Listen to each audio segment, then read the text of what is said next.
अगर आप भी ब्लैक मैजिक के ऊपर बिलीव करते हो ना, तो ये वीडियो जरूर आपके लिए है। आपको अंदाजा नहीं होगा कि ब्लैक मैजिक एक इंसान को कितना बड़ा दर्द दे सकता है, क्योंकि ये केस को देख के पुलिस वालों ने भी अपना सर पकड़ लिया था। राजस्थान के उदयपुर के अंदर जंगलों के अंदर लोगों को 2 लाशें मिलती है और इन दोनों लाशों की हालत इतनी ज्यादा खौफनाक थी कि हर एक इंसान देखने वाला सदमे में चला गया था। उन दोनों यानी लड़का और लड़की के पूरे बॉडी के ऊपर कोई भी कपड़ा नहीं था और उन दोनों को फेविक्विक से चिपका दिया गया था और उनके हार्ट को से गोद दिया गया था। अब जब इन दोनों की पहचान करी जाती है तो पता चलता है कि इस लड़के का नाम था राहुल मीणा और इस लड़की का नाम था सोनू कुंवर। अब जब दोनों की कॉल डिटेल निकाली जाती है तो एक नाम सामने आता है और वो था भालेश कुमार। भालेश कुमार कोई आम आदमी नहीं था, बल्कि वो एक बड़े मंदिर का पुजारी था। अब पुलिस वाले उसे उठाते हैं और कड़ी पूछताछ करते हैं तो एक भयानक सच सामने आता है। उस मंदिर के अंदर राहुल मीणा और सोनू कुंवर दोनों ही आया करते थे और दोनों ही शादीशुदा थे। अब ये बार बार में आने की वजह से इन लोगों की दोस्ती हो जाती है और दोस्ती प्यार के अंदर बदल जाती है और राहुल और सोनू एक दूसरे से बहुत ज्यादा प्यार करने लग जाते हैं। लेकिन यहाँ पर अजीब बात यह थी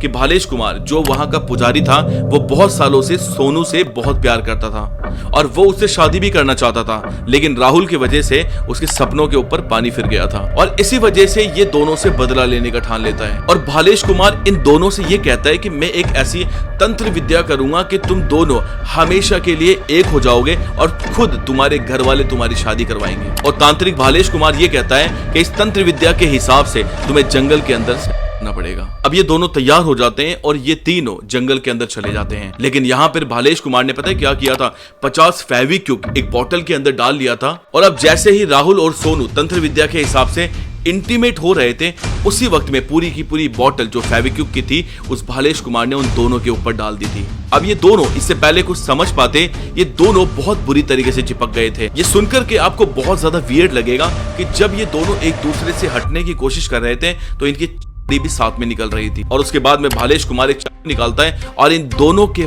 प्राइवेट पर जब तक मारता रहता है जब तक कि इनकी जान नहीं चली गई और ये दोनों तड़प तड़प करके वही दम तोड़ देते हैं। वैसे हमारे देश के इस बढ़ते क्राइम्स को रोकने के लिए सरकार को क्या कदम उठाने चाहिए, कमेंट में अपनी राय जरूर दीजिएगा।